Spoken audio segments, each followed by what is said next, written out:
ভাই বলতেছি টাঙ্কিং এর কাজ কতদিন ধরে করেন? কারা কাজ করে আইছি 2 মাস। ঘন্টা কত করে দে?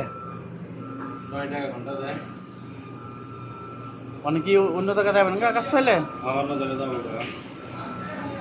কাজ তো ভালোই করেন তো যাবেন করে কোম্পানির কোন বেতন বাড়ায় দিতে?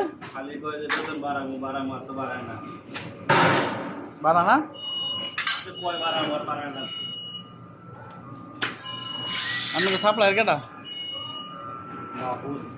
মাহফুজ